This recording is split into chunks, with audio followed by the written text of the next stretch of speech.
Le professeur Pagès, en 1959, était le doyen de la faculté de médecine de Montpellier, écrivait dans un journal local « L'Équité commande de placer le professeur Antoine Béchamp au tout premier rang des biologistes de tous les temps ».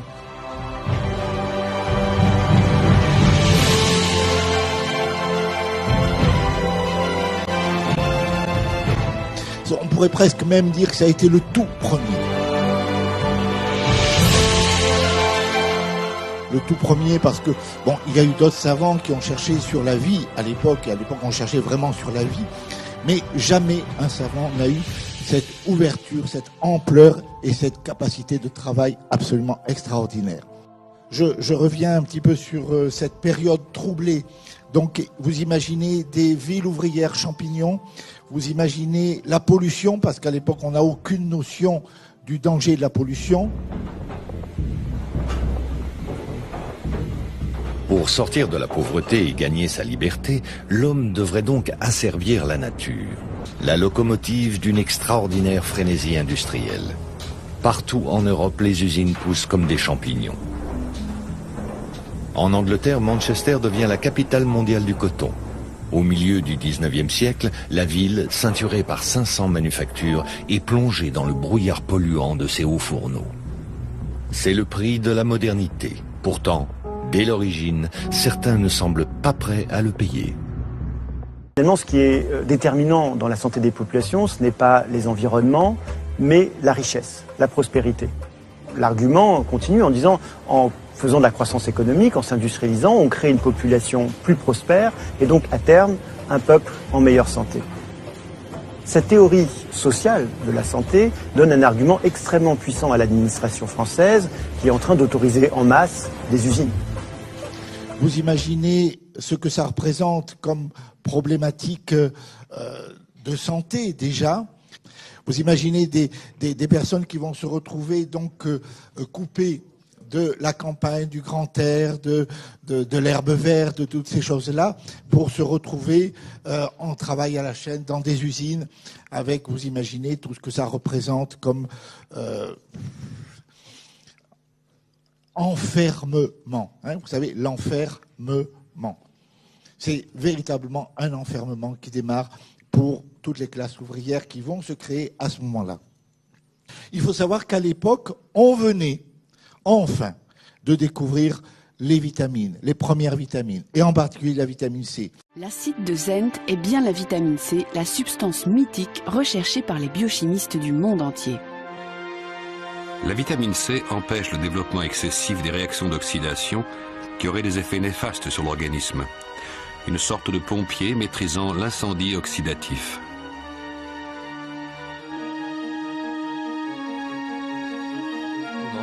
Walter Haworth en détermine la formule chimique. Il l'appelle acide ascorbique.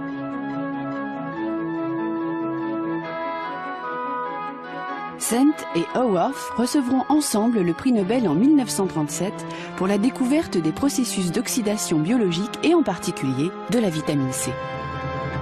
Donc vous voyez que c'était une période où normalement la médecine aurait dû faire des pas de géant et nous amener vers un bouleversement complet et profond de la conception de la vie et véritablement un accroissement de la santé. Eh bien, on va le voir, c'est pas du tout ce qui va se passer parce que il y a deux personnalités majeures qui vont s'affronter à l'époque, un véritable savant et un véritable imposteur, et malheureusement c'est l'imposteur qui va dominer.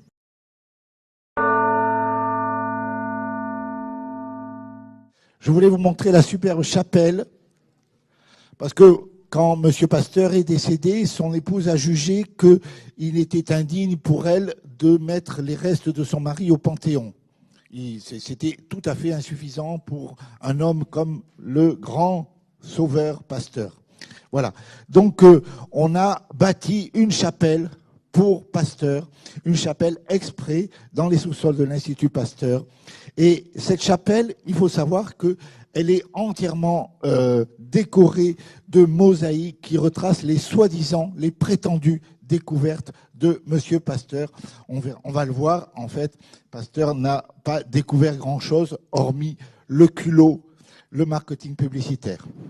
Louis Pasteur est né en 1822, il est mort en 1895. Au niveau études, il faut savoir qu'il a eu un mal fou à obtenir son baccalauréat, en particulier à cause des mathématiques. Il ne supportait pas les mathématiques. Pour un savant, c'est quand même un petit peu étonnant. Il a quand même réussi à obtenir un doctorat en sciences et une agrégation. L'agrégation, à l'époque, c'était pas grand-chose, c'était juste l'autorisation d'enseigner. Une agrégation de physique et de chimie. Mais sur le plan biologique, aucune compétence. Il n'est pas médecin, il n'est pas pharmacien, il n'a strictement aucune compétence. Sur le plan du métier, on peut dire que le métier de Pasteur, c'était plagieur, cambrioleur, menteur, imposteur. J'y vais pas de main morte, je suis d'accord, mais c'est la réalité. On lui attribue un certain nombre de découvertes. Par exemple, ce serait lui qui aurait découvert le caractère lévogire, dextrogire ou racémique des substances organiques. C'est faux. C'est un autre savant, Auguste Laurent, qui a fait cette découverte. Et il est mort trop tôt pour pouvoir défendre sa priorité. On lui attribue la pasteurisation. Vous savez, cette technique qui consiste à faire chauffer les substances à 70 degrés pour leur permettre une conservation plus longue.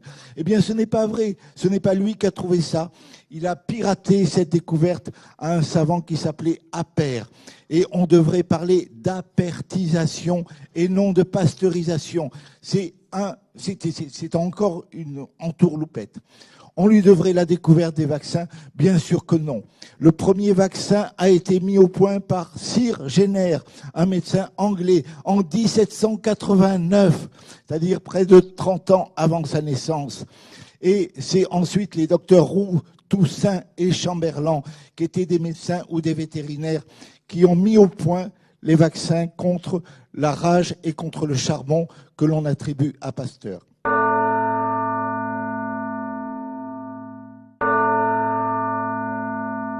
On lui devrait la notion de contagion. Là encore, bien sûr que non. Ce sont Semmelweis et surtout Béchamp qui ont mis en place ces notions-là. Et on va le voir, la notion de contagion n'a rien à voir avec ce que croit aujourd'hui la médecine officielle. Antoine Béchamp est né quelques années plus tôt, mais compte tenu de sa situation sociale, puisqu'il était le fils d'une famille de meuniers, qui n'était pas très argenté, eh bien, il a passé en fait la plus grande partie de son enfance, de l'âge de 6 ans jusqu'à l'âge de 18 ans, en Roumanie. Et c'est là qu'il a fait ses premiers pas au niveau scientifique, ses études. C'est là qu'il a appris la pharmacie sur le tas et qu'il a obtenu son diplôme de pharmacien. Et puis son oncle, qui était consul de France en Bulgarie, en Roumanie, est décédé. Il est obligé de rentrer en France, de réapprendre sa langue maternelle et de repartir à zéro. Malgré cela, il arrive à obtenir l'agrégation en pharmacie, la licence en sciences physiques, le doctorat en sciences physiques et le doctorat en médecine. Et il a bien sûr exercé différents métiers, mais ce qu'il faut savoir surtout, c'est qu'il était professeur. Pourquoi professeur? Parce que ça lui permettait d'avoir du temps libre pour faire des recherches. La passion de Béchamp, c'était de comprendre, de chercher. C'est le premier qui a été capable de parler de la notion de contagion de façon objective par les germes et les corpuscules vibrants de l'air. Mais sachez-le, cette contagion n'est possible que pour des substances non organisées. Il n'y a pas de contagion sur un être organisé. En tout cas, pas comme on l'entend, pas en tant que guerre bactériologique. Bien sûr, si je me mets à bâiller, vous allez peut-être tous bâiller si je suis un bon bailleur. Ça, c'est la contagion par mimétisme. Il peut y avoir transmission d'informations, on le verra. Mais il n'y a jamais multiplication de germes ou de bactéries ou de prétendus virus à l'intérieur de votre corps qui viendraient de l'extérieur. Et ça, Béchamp a démontré que c'est strictement impossible. Et nous verrons tout à l'heure un exemple avec la Borrelia, c'est-à-dire la soi-disant maladie de Lyme. Donc il a parlé de la véritable contagion. Il a parlé de l'antisepsie, il a défini l'antisepsie et l'asepsie chirurgicale. Vous savez qu'il y a une différence, ça paraît idiot, mais c'est important. À 70 degrés, vous arrivez à l'antisepsie, c'est-à-dire vous stoppez la reproduction, on le verra, des microzymas. À 100 degrés de température, vous arrivez à l'asepsie et avec des substances vraiment très dures, on arrive à l'asepsie, mais on est au niveau de la chimiothérapie. On est au niveau de la mort et des antibiotiques. Encore qu'il y a des antibiotiques en bactériostatiques, donc qui relèvent plutôt de l'antisepsie. Et puis, bien sûr, on le verra, c'est lui qui va être le fondateur objectif réel de l'enzymologie, puisqu'il a découvert le responsable de la fabrication des enzymes. Et c'est d'ailleurs pour ça qu'on appelle à l'époque les enzymes, on appelait ça des zymases, et c'est pour ça qu'il a appelé les microzymas par ce nom-là. Et c'est le véritable découvreur de la génétique, sachant qu'il ne pouvait pas le savoir à l'époque, mais nous allons le voir, il y a au cœur de chaque microzyma un cristal de silicium qui en fait, si vous voulez, le porteur de toutes les informations génétiques héritées et acquises de notre vie. Et c'est présent sur chaque microzyma. Et c'est absolument fabuleux cette histoire-là, parce que on le verra, on a la possibilité d'effacer des programmations négatives et inadéquates et de le remplacer par des programmations positives et qui nous conviennent à volonté, parce que c'est comme sur une clé USB d'ordinateur, tout cela est inscrit au cœur de nos microzymas de manière tout à fait labile. On peut l'effacer et le remplacer. Alors, à l'époque, au XIXe siècle, le but des savants, c'était d'évacuer la notion de créateur. Il fallait arriver à éliminer complètement la notion d'un Dieu créateur qui serait, vis-à-vis duquel nous serions redevables de quelque chose. Donc la grande question de l'époque, c'était d'arriver à démontrer que la vie pouvait apparaître de manière spontanée dès lors que les ingrédients étaient présents. Donc vous imaginez, le principe de la génération spontanée, c'est quelque chose qui, à l'heure actuelle, est rejeté par tous les scientifiques du monde entier. C'est la base de la théorie de l'évolutionnisme qui reste néanmoins la clé de voûte de tout notre système éducatif dans nos sociétés occidentales. Donc nous sommes dans une société basée sur l'évolutionnisme. L'évolutionnisme est basé sur la génération spontanée et tous les savants du monde entier aujourd'hui affirment haut et clair que la génération spontanée est impossible, et même Pasteur a tourné sa veste en fin de vie et il a reconnu que la génération spontanée n'était pas possible. Mais à l'époque, il fallait le démontrer. Qu'est-ce que c'est que la génération spontanée ? C'est pas compliqué.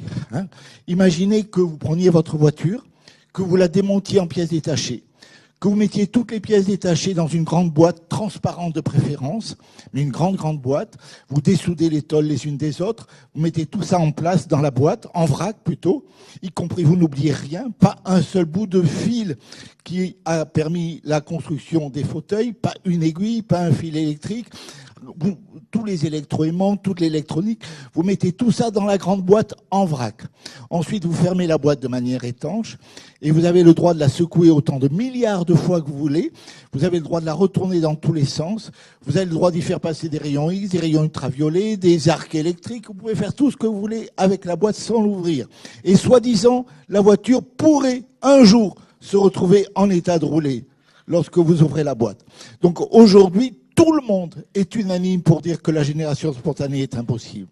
Et pourtant, nous continuons à fonctionner selon la théorie de l'évolutionnisme, ce qui est vraiment un non-sens complet.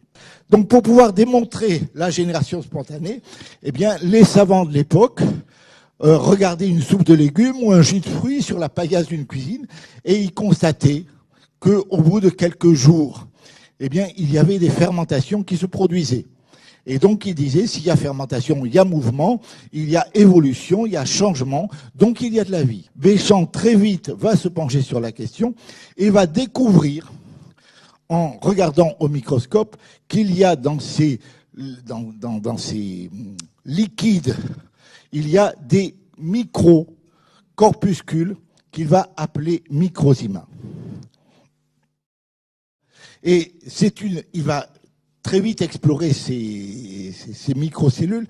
Il ne dispose que d'un microscope qui grossit à 700, ce qui est peu, mais il arrive quand même à discerner des petits points brillants, et il va étudier ces points brillants par une multitude d'expérimentations d'une rigueur absolument irréprochable.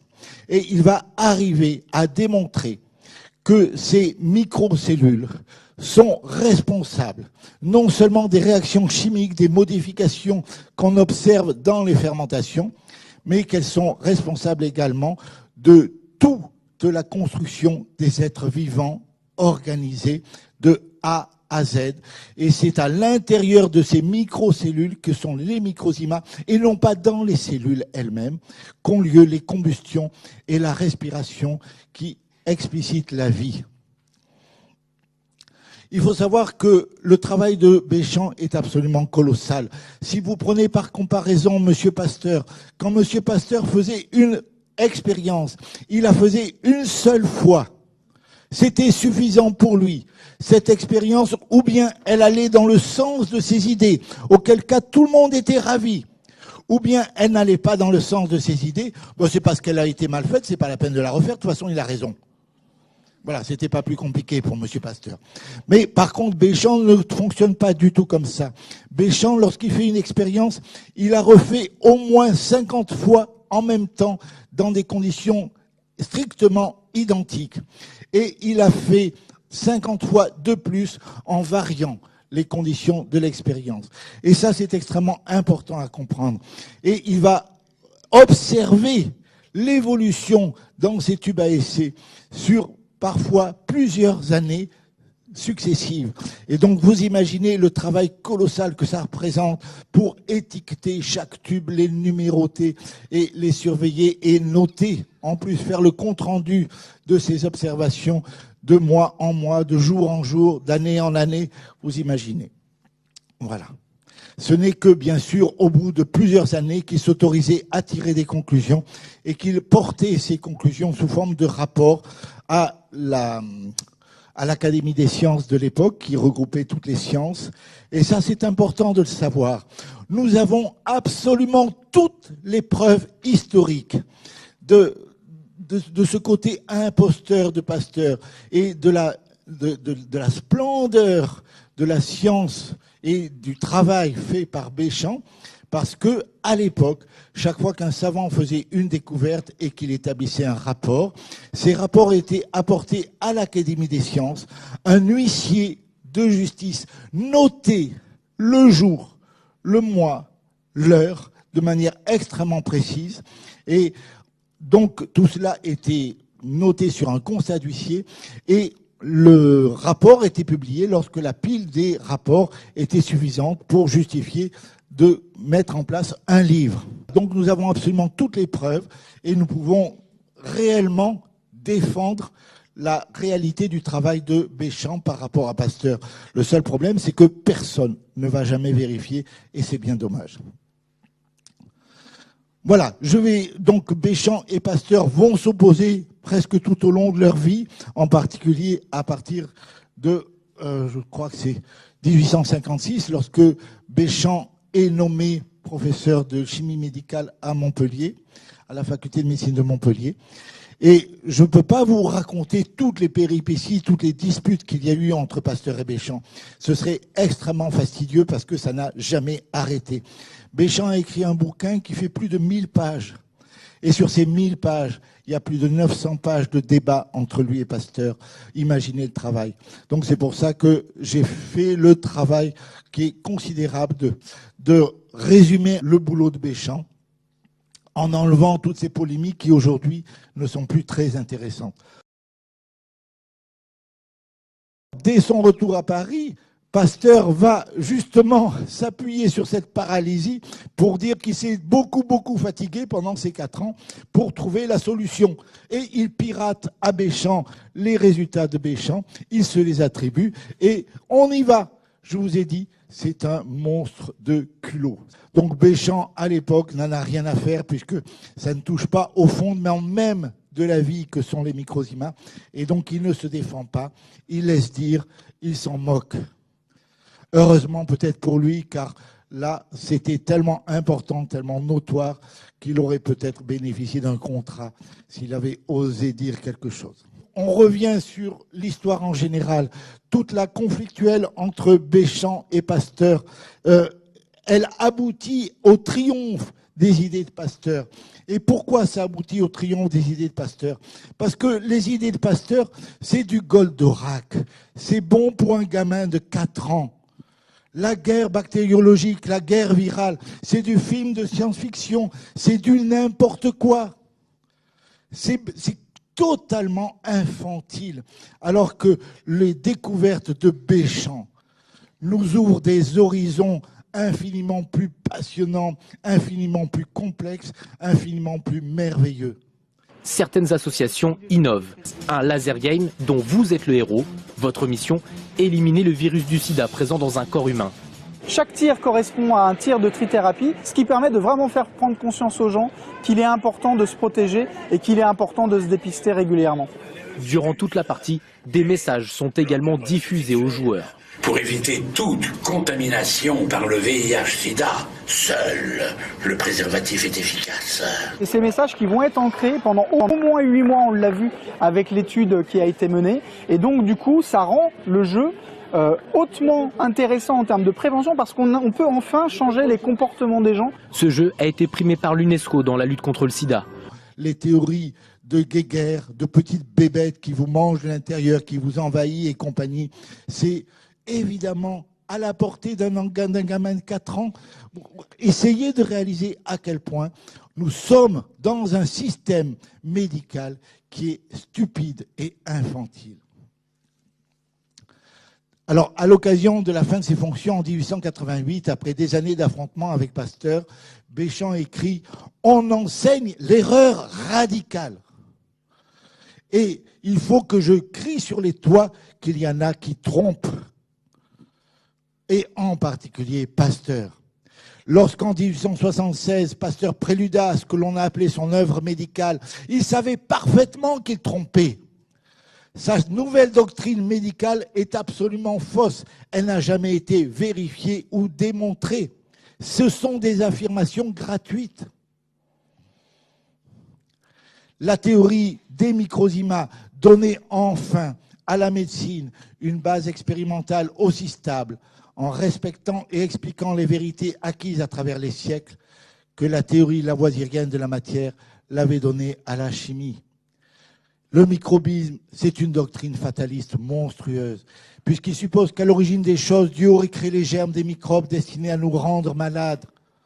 Vous réalisez quelque part, ça va très très loin cette histoire-là.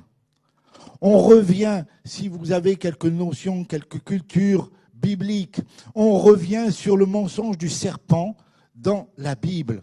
Dans le mensonge du serpent, dans la Genèse, le serpent dit que Dieu est jaloux de nous. Et non seulement il est jaloux, mais Pasteur nous affirme qu'il est méchant, con et sadique. Parce qu'il faut être con pour fabriquer des êtres aussi merveilleux que chacun d'entre nous, et pour fabriquer derrière des virus qui vont nous détruire et nous sadiquer. Enfin quoi? Vous voyez, on est dans un système, il faut bien comprendre que toute notre médecine d'aujourd'hui repose sur ces théories totalement stupides et totalement infantiles. Voilà, donc on va voir autre chose. Alors, ce qui est absolument fabuleux, c'est que les microzymas sont annoncés par Hippocrate, déjà, bien avant Jésus-Christ. Dans l'intérieur du corps existe un agent inconnu qui travaille pour le tout et pour les parties, qui est à la fois un et multiple. Quelque part, avec les microzymas, vous retrouvez quelque chose qui nous fait penser aux fourmilières, aux ruches. Comme si les fourmis ont une relative individualité. Mais en fait, c'est la fourmilière qui a une identité. Et la fourmi n'est qu'une part, une petite partie, un agent qui travaille pour le tout et pour les parties. Et c'est exactement comme ça qu'on peut concevoir les microzymas. Alors, je vais vous faire un petit conte qui a été illustré très gentiment par René Bickel. On pourrait comparer les microzymas à des tout petits bonhommes. Ces petits bonhommes, comme les humains, sont constitués pour l'essentiel d'eau. Mais au cœur de chacun d'eux se trouve un cristal de silicium qui leur permet de stocker des milliards d'informations. Ils ont besoin d'une molécule absolument essentielle pour travailler. Cette molécule, c'est l'acide L-ascorbique ou la vitamine C. Ils communiquent entre eux par télépathie ou par information chimique, comme les fourmis. Ils ont une philosophie complètement différente de la nôtre. La guerre n'existe pas pour eux. Il n'est pas question de se battre, il n'est pas question de rivalité. On travaille pour le tout. Donc il n'y a pas de guerre. Et tout est complémentaire et tout le monde a besoin de tout le monde. Ce sont des bâtisseurs infatigables. Tout est paix et harmonie. Ils voyagent, ils utilisent pour voyager des soucoupes volantes que sont les poussières, que sont toutes ces choses-là. Ils construisent, ils sont des chimistes et des atomiciens. C'est absolument extraordinaire. Ils fabriquent les zimases ou enzymes. Vous imaginez pas ce que c'est qu'une enzyme, ce que c'est qu'une zimase. Pour venir à bout des tâches les plus coriaces, ALA contient des multi-enzymes. Ces multi-enzymes sont dans des bâtonnets bistres. Ils ont un appétit terrible pour les tâches de thé, de café, de chocolat, de vin, d'œufs, d'aliments pour bébé. ALA, le détergent glouton donne à tout votre linge la propreté totale. Herbes, sauces, fruits, sang, mais il respecte les tissus et les couleurs. Seul ALA donne à votre linge la propreté totale. Pour obtenir les réactions chimiques que l'on a avec une enzyme ou une zymase, dans un tube à essai, il faut utiliser de l'acide chlorhydrique ou de l'acide sulfurique ou des soudes caustiques, des choses absolument effroyables, à des doses énormes, à des températures de 6 à 700 degrés. Et les enzymes vous donnent les mêmes réactions, à des doses infinitésimales et entre 20 et 37 degrés. Ça tient du miracle, ça tient du divin. L'enzyme, c'est quelque chose qui est absolument extraordinaire. Et la vie ne serait pas possible s'il n'y avait pas les enzymes. Et on sait qu'ils savent fusionner les atomes entre eux. Ils peuvent parfaitement fabriquer du calcaire, par exemple, à partir de silice et d'autres atomes comme l'hydrogène ou autre. Je n'ai plus la liste. Alors, ce sont des cybernéticiens. Ce sont eux qui construisent les robots extraordinaires, quelque part, que sont les êtres vivants complexes. Et bien sûr, chacun des microzymas qui constituent ce robot extraordinaire connaît tout le plan et tous les rouages secrets de cette entité cybernétique.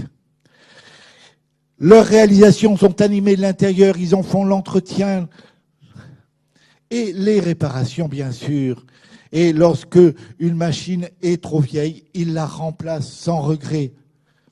Chaque fois que c'est nécessaire, lorsqu'ils ont besoin de plus de force, ils bâtissent des machines-outils complexes, plus ou moins complexes, qui sont parfois de simples alignements de microzymas, parfois de simples agglomérations comme des murs ou comme des fraises. Ce sont les microbes. Et ils le redémontent dès qu'il n'y en a plus besoin. Donc, c'est un petit résumé sous forme de conte d'une réalité objective. Béchamp a pu démontrer de manière rigoureusement scientifique et indiscutable que chaque microzyma est quasiment immortel. On retrouve des microzymas vivants dans de la craie fossile qui a plus de 12 millions d'années. Et ces microzymas peuvent se réactiver et se remettre à construire des coquillages comme lorsque la craie s'est formée. Béchamp a pu démontrer qu'un microzyma est spécifique d'un individu donné. Il ne va donc jamais se multiplier lorsqu'il n'est pas chez lui. Et c'est l'immense problème des greffes. Chaque fois qu'on fait une greffe d'organes à un individu, vous êtes certain qu'il faut le tuer littéralement. C'est un mort-vivant. Il faut qu'il soit mort-vivant pour qu'il puisse conserver la greffe. Sinon, la greffe ne peut pas rester chez lui, à moins qu'il y ait eu un travail d'apprivoisement, à moins qu'il y ait un travail spirituel de remerciement par rapport au microzyma greffé. Là, ça peut s'envisager. Mais sinon, et les techniques qu'utilise la médecine officielle, c'est littéralement une chimiothérapie en continu. C'est-à-dire que les greffés sont de véritables morts-vivants en continu. Parce que des microzymas qui ne sont pas chez eux ne restent pas. Ils peuvent donner des informations, mais ils ne restent pas sur place. Le microzyma se reproduit très rapidement, on ne sait pas trop comment. Il synthétise les enzymes ou les imases, je l'ai déjà dit. Il se nourrit, il digère des aliments, il évacue des déchets. L'alcool, par exemple, c'est le déchet de la digestion du sucre. Il respire. Bien sûr, c'est à l'intérieur du microzyma et non dans la cellule qu'ont lieu la respiration et les combustions qui permettent la vie. Et c'est lui qui bâtit les organismes complexes, même les organismes unicellulaires. Il en est à la fois la brique de base et l'ouvrier qui échafaude, construit selon les besoins. Alors, je vous ai donné là, j'ai fait un schéma très approximatif qui vous donne une toute petite idée de la structure, du squelette intérieur d'un être organisé. Vous avez une trame de tissu conjonctif que j'ai mis en bleu et de tissu élastique. Des microzymas sont chargés de donner de la solidité à cet ensemble. Il faut savoir qu'à volume égal, du tissu conjonctif est plus solide que du béton armé. À l'intérieur de cette trame, les microzymas ont sécrété un gel dans lequel ils vont pouvoir se déplacer. Ce gel est plus ou moins liquide, plus ou moins solide, selon qu'ils y installent des cristaux, éventuellement de calcium, de silice et de phosphore pour faire de l'os. Ce milieu va pouvoir évoluer sur ordre du cerveau. Et ça, c'est important aussi à comprendre. Si votre milieu devient acide ou alcalin, ça ne vient pas de ce que vous mangez. Sachez que vous avez aux bottes, aux ordres de votre cerveau, vous avez les reins, vous avez les poumons et vous avez la peau qui vous permettent de réguler votre milieu intérieur, votre pH intérieur. Et c'est le cerveau qui en décide. Et localement, il peut modifier ce terrain. Le terrain peut devenir localement acide et oxydé, auquel cas les microzymas bâtiront des bacilles tuberculeux. Il peut devenir alcalin, auquel cas les microzymas bâtiront des bactéries, des pyocyaniques, des staphylocoques ou autres. Il peut devenir acide et réduit, auquel cas les microzymas construiront des cellules. Je vous disais tout à l'heure, les microzymas fonctionnent comme les fourmis. Les fourmis sont informées du travail qu'elles ont à faire par des déjections de produits chimiques le long de leur itinéraire. Et c'est comme ça qu'elles retrouvent leur itinéraire. Eh bien, c'est pareil pour les microzymas. Le cerveau va libérer des substances qui vont modifier la qualité locale du terrain. Voilà. Alors, les cellules sont bâties. Alors, il faut savoir que, donc, je vous le disais, les cellules ne se multiplient pas. On va le revoir dans 5 minutes. Elles sont bâties, la membrane cellulaire est constituée par des microzymas qui sont juxtaposés et qui s'aplatissent les uns les autres. Et le noyau cellulaire, alors ça c'est une hypothèse, c'est à mon avis le dortoir, là où les microzymas récupèrent.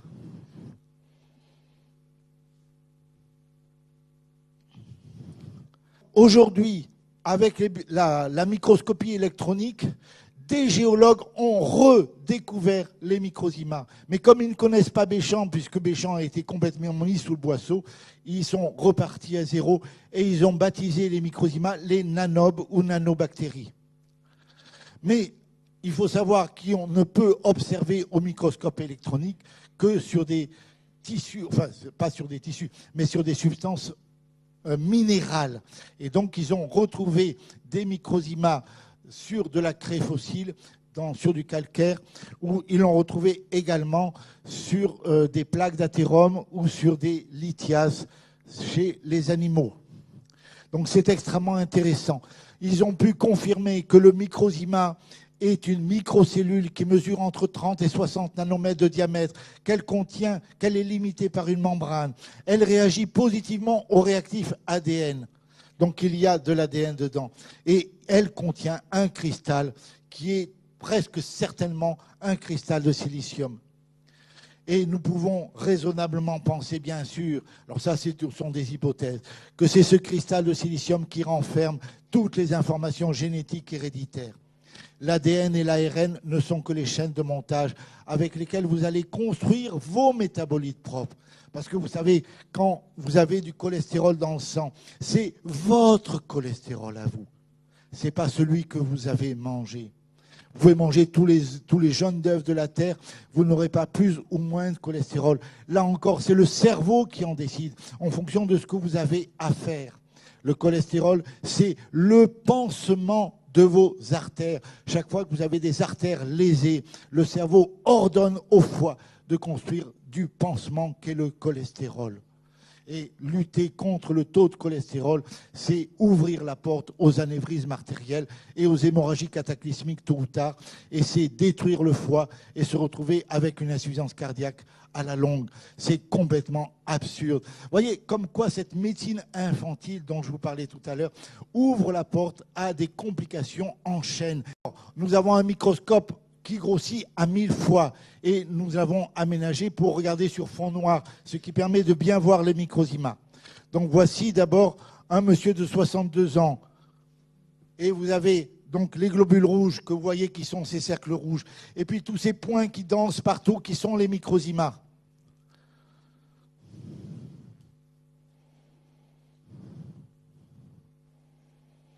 Et les globules rouges en général sont entassés en piles d'assiettes.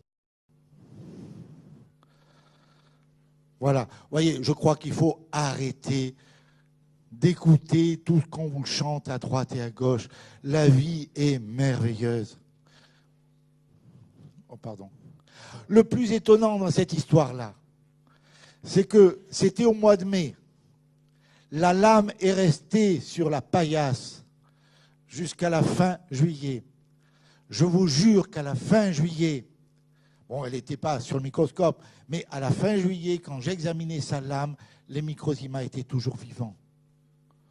Et voici déjà quelques jours après, 18 heures après, regardez, les globules rouges ont disparu, ils ont été démontés par les microzymas, mais les microzymas sont toujours vivants et ils bâtissent des trucs, on ne sait pas quoi, c'est bizarre, mais quand même, ils bâtissent réellement des trucs. Et voyez comme ils sont vivants. Et voilà quelques-unes des images qu'on a pu obtenir sur cette lame, de ces constructions extraordinaires des microzymas. Alors, ce qu'il faut savoir aussi, c'est que quand vous regardez quelqu'un le matin et le soir, vous n'avez pas du tout la même image. Pourquoi vous n'avez pas la même image? Parce que les microzymas sont les bâtisseurs et les ouvriers de la vie. Et normalement, si vous avez une hygiène de vie logique et normale, c'est-à-dire si vous ne mangez pas dans la journée, si vous faites un repas complet le soir, que ce repas, vous avez toute la nuit pour l'assimiler, pour digérer, et grâce à lui pour réparer, eh bien le matin, votre organisme n'a rien à faire. Et donc les microzymas sont très peu nombreux le matin. Vous voyez, ça c'est le sang d'une personne le matin à 9 heures. Et voyez que les globules rouges sont magnifiques, ils vibrent, ils sont beaux comme tout. Ils sont piles d'assiettes et c'est normal. C'est ce qui permet la transmission de l'oxygène d'un globule rouge à l'autre. Mais vous avez très peu de microzymas.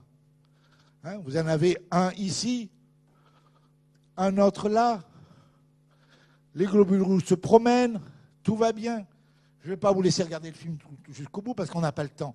Mais si vous venez un jour à Agugliana, je vous le montrerai entier. Et voilà le soir à 6 heures, la même personne. Alors bien sûr, le soir, il y a du travail.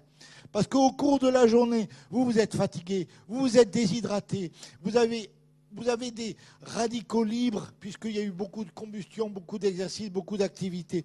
Et donc les microzymas ont beaucoup de travail le soir. Donc c'est la même personne. Une autre goutte de sang prise le soir à 6 heures. Vous voyez la différence. Et ça ne veut pas dire qu'elle est en meilleure forme le soir. Ça veut dire simplement que le soir, les microzymas ont plus de boulot que le matin. Et c'est logique si vous êtes dans une dynamique d'intelligence de la vie, de compréhension de ce qu'est la vie. Alors là, je vais vous montrer quelque chose qui est absolument exceptionnel. Un monsieur un jour qui vient pour une bilharziose urinaire. Il vient nous voir pour une bilharziose urinaire. Et à l'époque, on avait eu l'autorisation d'ouvrir une clinique à Agugliana, là où nous travaillons. Et on a eu cette autorisation pendant 4 mois. Et pendant ces 4 mois, on a fait des perfusions de vitamine C à haute dose. Et on a pu expérimenter des choses extraordinaires. Eh bien, ce monsieur a une bilharziose urinaire, c'est-à-dire c'est un parasite qui s'attrape en Afrique, qui, quand on marche dans les mares d'eau stagnante, c'est un petit ver qui traverse la peau au niveau des jambes et qui remonte et qui ensuite est allé pondre ses œufs dans la vessie de ce monsieur, dans la paroi de la vessie de ce monsieur. Et évidemment, chaque fois qu'il pond, il perce et ça saigne. Et donc ce monsieur vient nous voir pour une hématurie, c'est-à-dire du sang dans les urines. Et nous lui faisons des perfusions de vitamine C, 30-40 grammes de vitamine C par jour en perfusion. Et au bout de 8 jours, il n'a plus rien. La vessie est complètement normalisée. Les microzymas ont réussi à prendre le dessus sur le parasite. Vous voyez, on n'a rien fait d'autre. Mais quand il part, au moment de partir, il va reprendre l'avion. Le taxi est attendu en bas. Il va reprendre l'avion et il me dit, c'est bizarre. Ça m'a guéri, cette bilharziose. Mais j'ai une trachéite purulente chronique. Les naturopathes me disent que c'est un staphylocoque doré et que je le garderai jusqu'à la fin de mes jours. Et je pensais qu'avec cette vitamine C intraveineuse, il serait parti. Or, la trachéite est toujours là. Bizarre quand même, hein ? En fait, il s'était focalisé sur la bilharziose et donc, quelque part, ces microzymas de la trachée n'avaient pas travaillé malgré la vitamine C. Et par conséquent, je lui dis, mais écoute, ça m'intéresse. Est-ce que tu peux cracher? Et on regarde ton crachat. Et il crache. Et on examine son crachat. Alors, si vous n'avez jamais vu de Borrelia, regardez bien. Voilà des Borrelia. La prétendue maladie de Lyme. Il n'y a pas de maladie. Il y a des malades. Il n'y a pas de maladie. Il y a des malades. Là, vous avez des Borrelia magnifiques, superbes, extraordinaires, et non pas des staphylocoques dorés. Et donc, il s'en va. Et la lame reste sur le microscope. Regardez bien, ça, vous ne verrez pas ça tous les jours.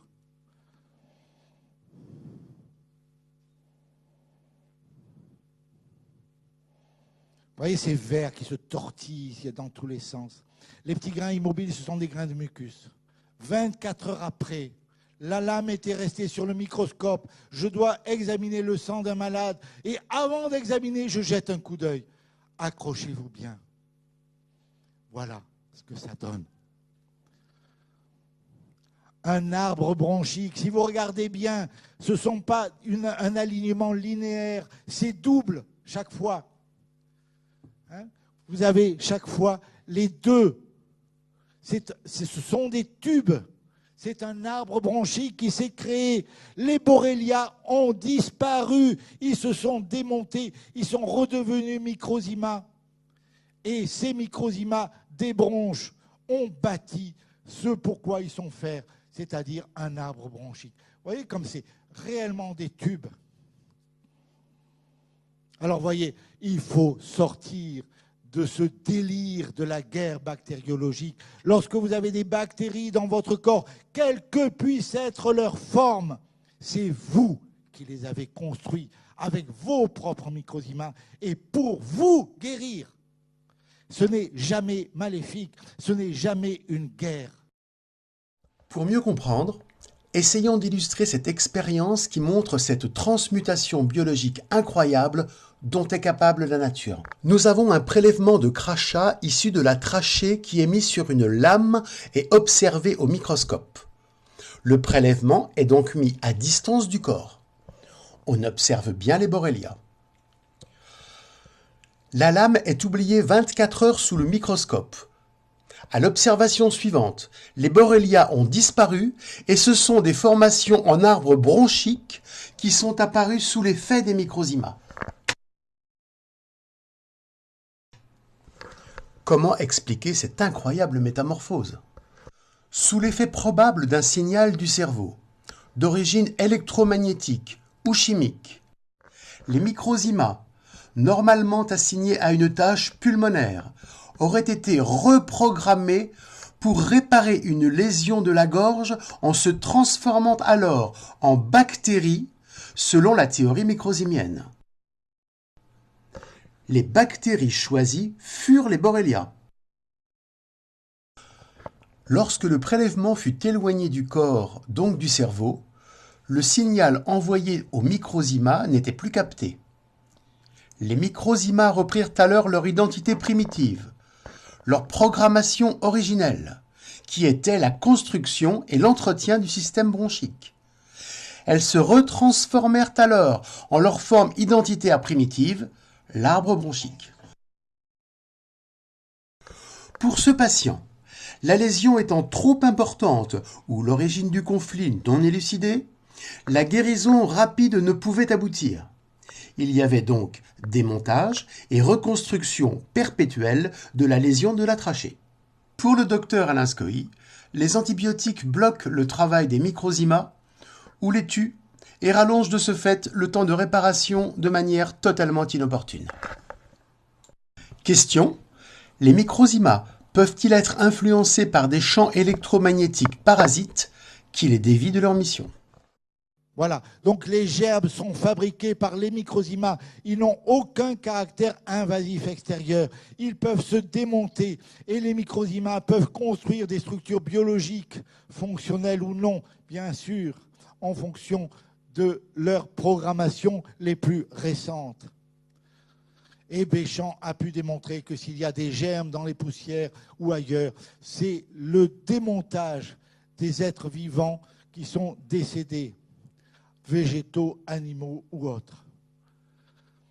Donc, avec la découverte des microzymas, nous pouvons, avec la prise en compte de la réalité des microzymas, parce que là, on peut dire que c'est réellement scientifique, même si on le traite encore d'hypothèse, je crois qu'il faut arrêter.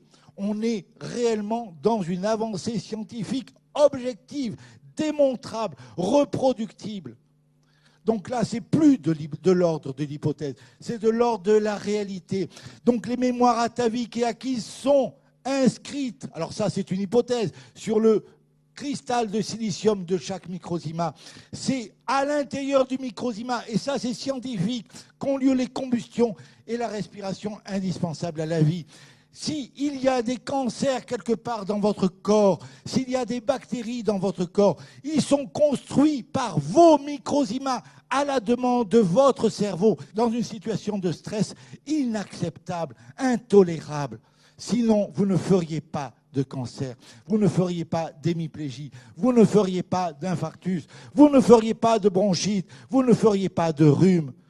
Il n'y a aucune pathologie, aucun processus morbide qui ne soit pas un système d'adaptation à une situation psychologique dramatique et mortelle, à part bien sûr les carences, les empoisonnements.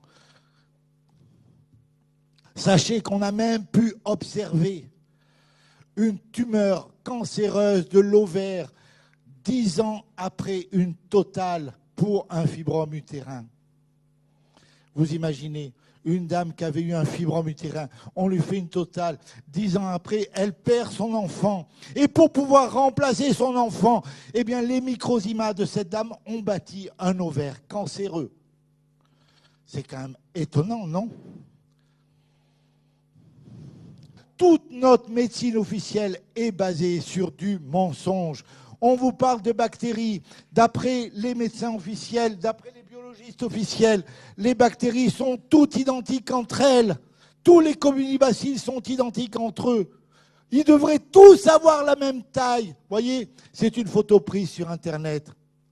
Une culture de colibacilles. Il n'y a pas 2 colibacilles qui ont la même taille. Voilà des staphylocoques. Regardez bien la structure de ces staphylocoques. En fait, ce sont des microzymas juxtaposés. Vous voyez, on les voit, on voit le relief. Voilà diverses bactéries. Là, vous avez des cyanobactéries qui seraient soi-disant à l'origine de la vie sur la Terre. Mais là aussi, ce sont des murs.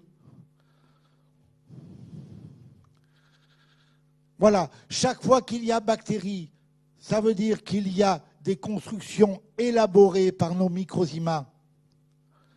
Ça peut être de simples juxtapositions, ça peut être des êtres un peu plus sophistiqués. N'ayez pas peur si vous avez des bactéries dans votre corps. Et nous avons pu faire l'expérience personnellement. Nous pouvons guérir toutes les infections, quelles qu'elles soient, aussi graves soient-elles, sans antibiotiques. Parce que ce ne sont pas des ennemis. Donnez à vos microzymas les vitamines dont ils ont besoin et vous allez guérir.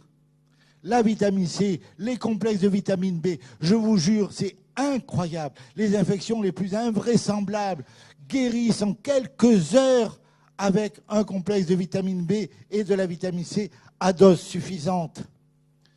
Chaque fois qu'il y a une bactérie, c'est qu'il y a un travail de réparation salutaire qui est en route. Ce n'est pas une malédiction.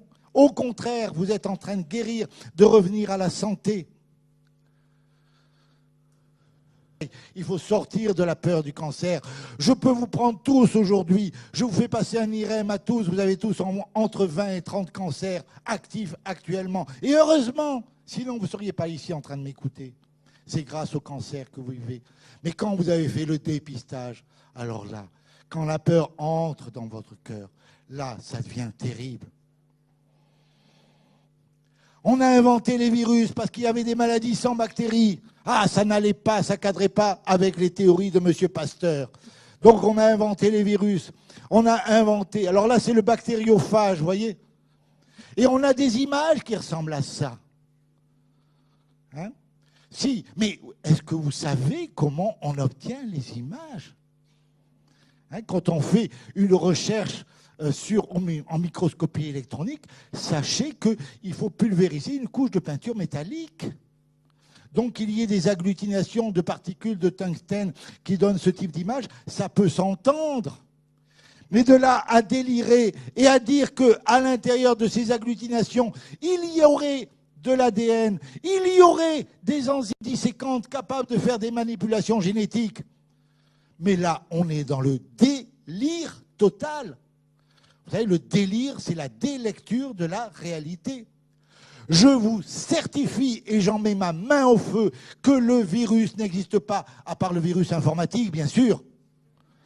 Jamais de la vie, il n'y a eu des virus. Voici un journal qui a été publié pour les scientifiques du CNRS, réservé aux scientifiques du CNRS, en 2004, je crois. On vous montre un certain nombre de virus, le virus du sida, le virus de la grippe, le virus Ebola. Mais regardez qui sont beaux, ces virus.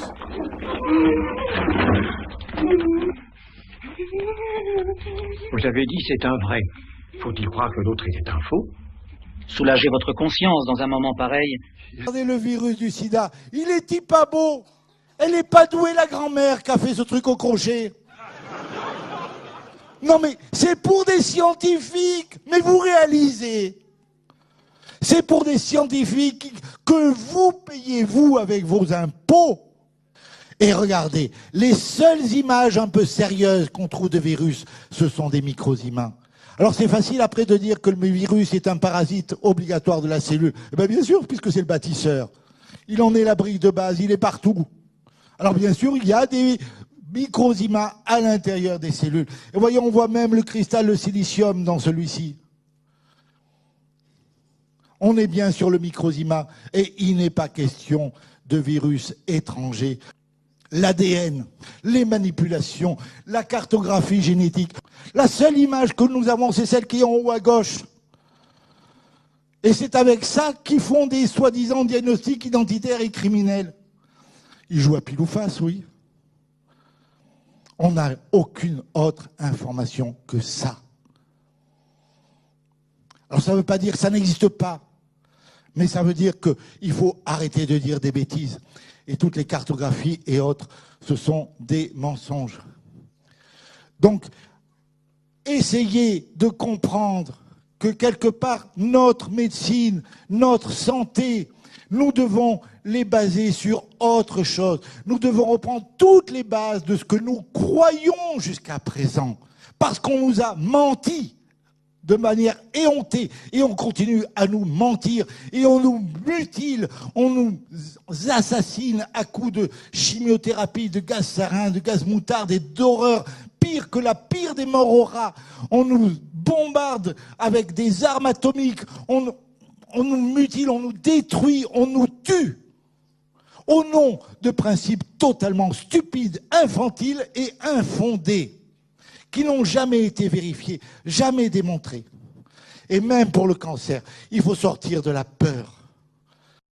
Voilà. Si vous voulez guérir, il faut repartir sur un petit peu plus de bon sens et d'intelligence. Il faut comprendre que c'est le microzyma, la base même de la vie. C'est le rouage le plus fondamental de la vie. La guerre bactériologique est totalement stupide, infantile et inexistante. Je crois qu'il y a un véritable sabotage qui est orchestré au niveau mondial par rapport à la vie, par rapport à l'humanité. Et c'est très très grave. Si vous voulez aider vos microzymas à être en bonne santé, eh bien sachez alterner repos et activité. Et quand vous êtes malade, beaucoup de repos.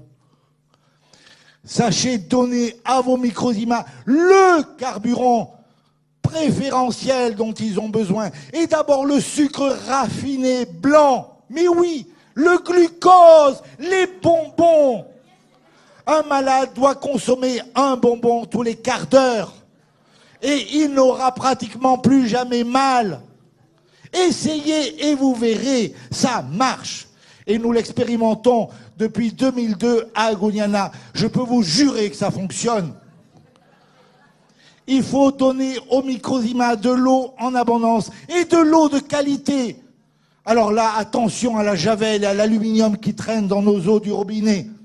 Il faut utiliser de l'eau osmosée ou de l'eau ultra filtrée. C'est très très important.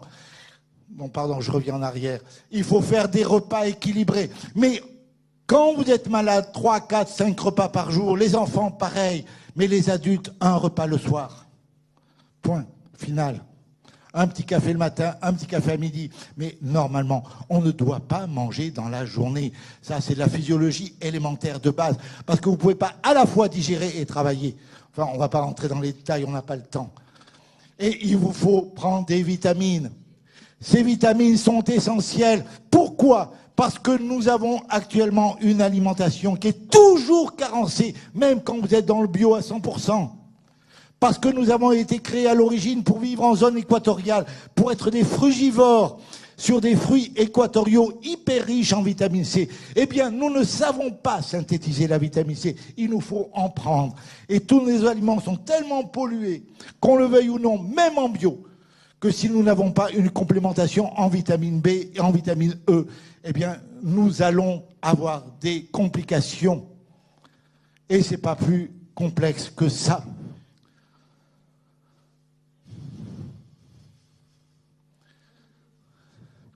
Et puis, n'oubliez pas, vous ne pourrez pas vivre et vous ne pourrez pas guérir s'il n'y a pas une dimension spirituelle en vous. Parce que, à quoi ça sert ? Quand vous avez bien fait l'amour, quand vous avez bien mangé, bien bu, bien dormi, c'est pas suffisant pour vivre et pour guérir. Si vous voulez vivre et guérir, il faut avoir une autre dimension. Alors après, vous prenez le chemin que vous voulez, mais il faut avoir une autre dimension.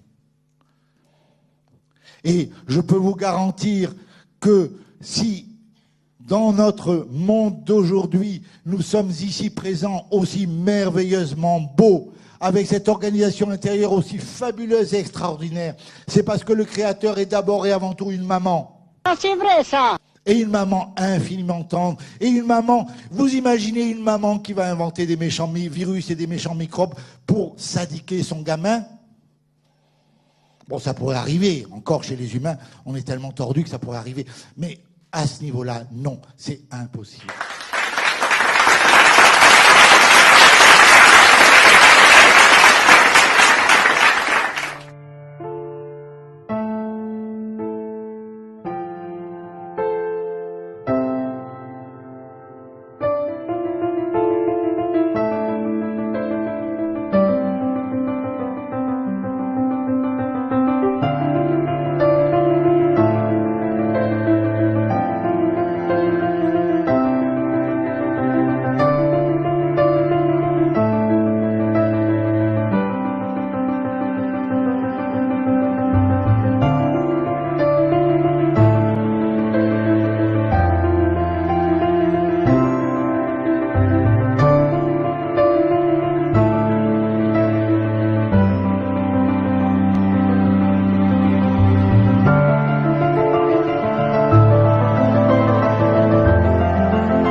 Alors, voici un épisode parmi bien d'autres, une anecdote parmi bien d'autres.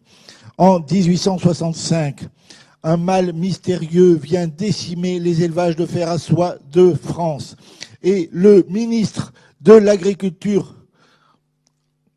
de Napoléon III demande à Pasteur de descendre dans le Midi pour étudier la question et pour débarrasser les paysans de ce fléau. Et donc, Pasteur va descendre à Alès, où il va être accueilli par les paysans à bras ouverts. On va lui mettre à sa disposition une ferme fortifiée. On va être aux petits soins pour lui mettre tout le personnel possible, imaginable à sa disposition. On va lui faire les petits plats les plus extraordinaires. On va le gâter, le pourrir littéralement. Et pendant les 4 mois qu'il va passer à Alès cet été-là, Béchamp va soi-disant se mettre au travail. Lorsqu'il rentre à Paris à l'automne, il n'a rien compris, rien vu, rien trouvé. Dans le même temps, Béchamp, qui est sur place puisqu'il est à Montpellier, constate immédiatement qu'il y a à l'intérieur des vers à soie malades un corpuscule étranger et il pense qu'il s'agit d'une maladie parasitaire. Il propose une solution pour s'en débarrasser qui est de produire des vapeurs d'un léger antiseptique qui est la créosote, un peu comparable à l'éther. Et si on fait cela, effectivement, tous les élevages sont débarrassés de ce parasite et de cette maladie. Et bien sûr, Pasteur est très largement subventionné. Il est accueilli à bras ouverts, nourri, logé gratuitement. Et puis, Béchamp fait tout ça totalement gratuitement. L'été 66, c'est-à-dire l'année suivante, bien sûr, pour Pasteur, il n'est pas question de passer l'année loin de la cour. Il faut qu'il soit toujours allé chez les bottes de ces messieurs et de l'impératrice, etc. Donc l'été suivant, Pasteur revient à la charge. Cette fois-ci, il a compris, il se fait accompagner d'une cohorte de collaborateurs extrêmement éprouvés. Et grâce à eux, il arrive à détecter effectivement ce corps étranger à l'intérieur du corps des vers à soie malades. Et quand on lui dit, Monsieur Béchamp pense qu'il s'agit d'un parasite, non, non, c'est une erreur, bien sûr, ce n'est ni d'origine animale, ni d'origine végétale, c'est le corps des vers à soie qui produirait ce corpuscule, ce qui, bien sûr, est absolument faux. Alors, cette année-là, 66, Béchamp a affiné son analyse. Il a démontré que la maladie est provoquée par une spore transportée par l'air et qu'il s'agit donc bien d'un parasite végétal. Troisième été, Pasteur revient une troisième fois à la charge. Et chaque fois, c'est pareil. Il est accueilli à bras ouverts par les paysans qui voient en lui un prétendu sauveur. Et après 4 mois à nouveau de travail, soi-disant, il n'a fourni aucune explication supplémentaire. Entre-temps, Béchamp avait établi la distinction entre la pébrine et une autre maladie du ver à soie bien ancienne et bien connue qu'est la flacherie. Bien sûr, tout ce que je vous dis est communiqué au fur et à mesure à l'Académie des sciences. Et nous avons toutes les preuves, toutes les dates, on a absolument tous les éléments pour démontrer à quel point Pasteur est un faussaire et un menteur. 1868, 4e année, là, Pasteur va nous rendre un grand service. Pasteur, au bout de 4 mois, signale à l'Académie des sciences que blanc n'est pas noir et que noir n'est pas blanc. C'est-à-dire qu'au bout de 4 ans, après 4 ans et 4 fois 4 mois de travail, il a compris que la pébrine n'est pas la flacherie. C'est bien pour ça qu'on l'avait missionné au début. C'est parce que tout le monde savait que c'était une nouvelle maladie. Donc cette fois-ci, il a littéralement, et comme d'habitude, pataugé lamentablement. Et quand il rentre à Paris cet été-là, cet automne-là, c'est sous les jets de pierre des paysans. Parce que les paysans ont compris qu'ils se sont fait gruger et que pendant 4 années successives, ils ont gâté, pourri cet homme qui est un véritable imposteur. Et donc, c'est merveilleux parce que, du coup, Pasteur nous donne une illustration parfaite de la psychosomatique. Sachez que sur le cristal de silicium de chacun de vos microzymas, le déplacement, c'est la marche. Pour votre cerveau, pour votre mental, pour vos microzymas, se déplacer, c'est la marche. Pour Pasteur, revenir à Alès une 5e année serait synonyme de lapidation. Il n'est donc pas question pour lui de revenir à Alès. Eh bien, à l'automne, à la suite de cette première tentative de lapidation, il va faire une hémiplégie. Il va se paralyser tout simplement pour ne pas avoir à y retourner. C'est génial, c'est une illustration parfaite de la psychosomatique. Chaque fois qu'il y a un AVC, chaque fois qu'il y a une paralysie, une sclérose en plaques ou quelque chose, n'allez pas chercher ailleurs. C'est un conflit de déplacement. Il faut simplement comprendre où se trouve le déplacement et le déprogrammer et accompagner le processus de guérison.